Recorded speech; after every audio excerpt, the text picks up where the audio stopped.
foundations for my every curve. Every strand of hair, you placed it perfectly. Every feature art is what you were. I'd be a fool to ever try to improve. Look in my eyes, I'm simply a reflection. Peer in my soul and get a glimpse of heaven. Have no desire to change your masterpiece. I'm beautiful just the way you made me. Yeah. Wish I could give you this feeling. Damn, I love myself. Couldn't see being no one else. Damn, I love this feeling.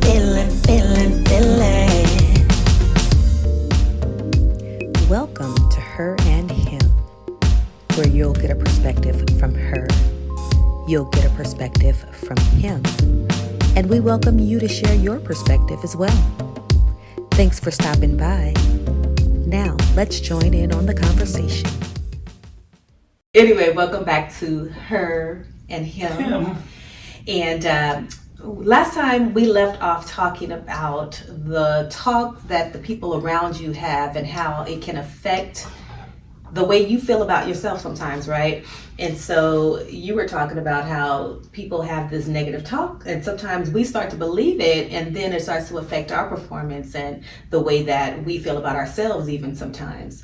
And so go ahead and elaborate on that. Yeah, one of my quote unquote big brothers, a guy named Andre Taylor, put a post up recently talking about how people try to define you.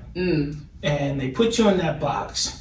And so Andre's had a very colorful background. He's done a lot.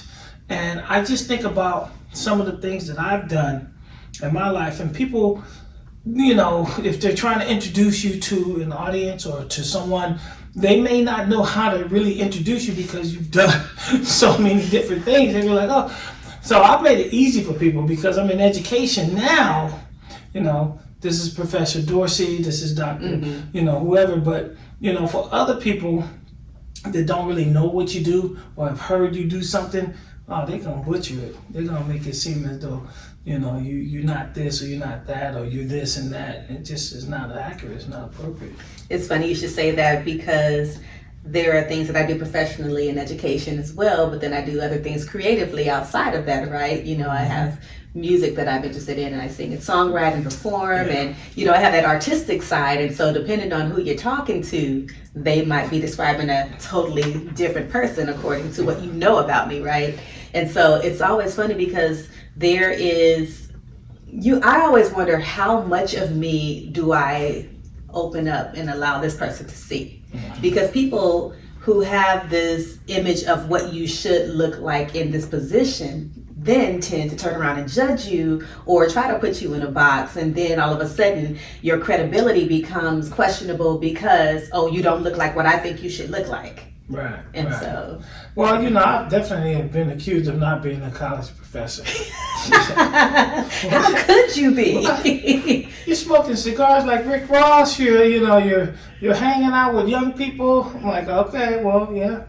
And I've also walked into classrooms where, back when I first started teaching, I walk in the classroom, sit in the back. You know, so now I'm just a student. Then I stand up. Well, right before they walk out, like, this guy ain't even coming today, I'd stand up and say, all right, you guys, y'all passed the test, the first quiz. You stayed. You stayed in the class for a minute. But, you know, I think that if we let someone else identify or tell us who we are, then we've made a mistake, right? You have to own who you are. You have to be confident in who you are. And you have to be unapologetic about who you are and what you do for a living or, you know, your life. It's your life, right? It's not no one else's life. I think social media has created a demon in the sense that we're looking for validation from others out there that we don't even really know. And then, you know, it gets quantified as a like or numbers, right? You know, you got, you know, 2,000, 3,000, 5,000, 100,000. And I've always been one that didn't really care about how many people followed me, right? I'm a leader, so I really don't necessarily need a lot of followers, right? I'll take the 100, 200, because at least I know them, right? I know 100, 200 people. I don't know 15,000, 100, 5,000. That you can call by name and say, I really know you. Yeah. You open up that cell phone, that phone or whatever, and you are calling certain people in that phone. Mm-hmm. And typically it's the person, the people that you call in that phone might be someone you can call on when you're in trouble.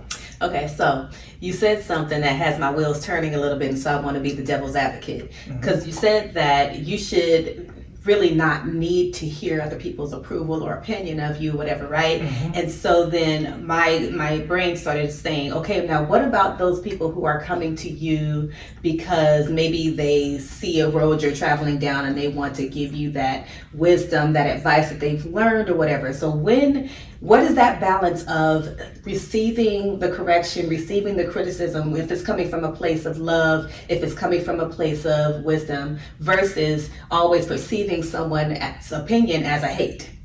Right. So I would then say, what's the relationship like? Is it a mentor-mentee relationship where you're looking for guidance from that mentor?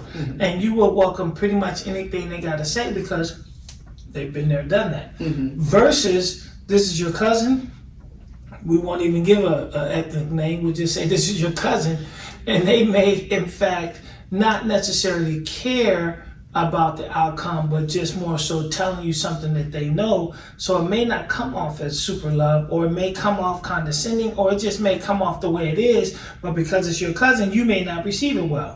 So, and I'm just using cousin, a family member, but like it could be a friend, it could be someone you went to school with. All of those things matter, but it really does matter more when it's a mentor-mentee relationship and how you receive that information. Let's take a relationship. Sometimes when you're in a relationship, you don't receive the information well. Okay, from a him perspective, I've done very bad in listening to constructive criticism and words of wisdom in the relationship. I've gotten better with it. I hope. Yes, you have. From my perspective, anyway. I don't know about how they feel, but yeah. So that would be my take. If it's mentee, and if it's family or close friends, and how they give it to you, because I can tell you honestly, I really don't care about what people think about me, and that is one of the things that I would encourage from a male perspective. You can't care about what people think, but you have to pay attention because your reputation precedes you, and you need to at least know, okay, this is how I'm coming off. Whether you change it or not is on you, but you at least need to know how you're coming off. So you said something that was really key. It's about the relationship. And in education, when I first started working with students, there was a mentor of mine who gave me the advice that nobody cares about what you know until they know that you care. And that has stuck with me. And so, with my students, I always made it a priority to get to know them as people first, to get to know what they like, what they don't like, and just to vibe with them as a person, because now they have a relationship with me. They at least like that I'm their teacher. And so then when I step in to correct or to do whatever I need to do as that authority person, then it's taken a different way, right? So same thing with friends or whatever, if it's somebody that you're always with that you have poured into on a positive side, then when you have something negative to say, it's better received, as opposed to just being that negative Nancy who always got something to say about everything, Nancy. Karen, you brought up something though that just made me think about yesterday, right? Yesterday I was driving, running some errands, and the car next to me was a former student. Now I run into students all the time, so that's not surprising, but just the glee and the happiness that this student had, from a car over, like he just saw, his greatest mentor, and I was waving at him and saying, "Hey man, good to see you. How you been? You taking classes?" And he's still he's transferred on from when I had him, but he's still taking classes, trying to finish it up. And it just goes back to how you establish a relationship with your students, how you establish relationships in general. In general, right? Because a lot of y'all We don't talk about y'all. I was about to say, don't go off on them like We have to that. go off on y'all. Sometimes I'm an asshole, me personally. So Well. I know, I know how that's perceived out there. If you know, if I run into someone that I was an asshole with, and I apologize to you if I was an asshole to you, because I'm not trying to be mean. I'm really a nice guy, but Sometimes he's just clueless. He Yeah. just don't get it. Just- Yeah, you gotta point that out. Like, I don't know if you noticed how you sounded. However, Yeah. yeah.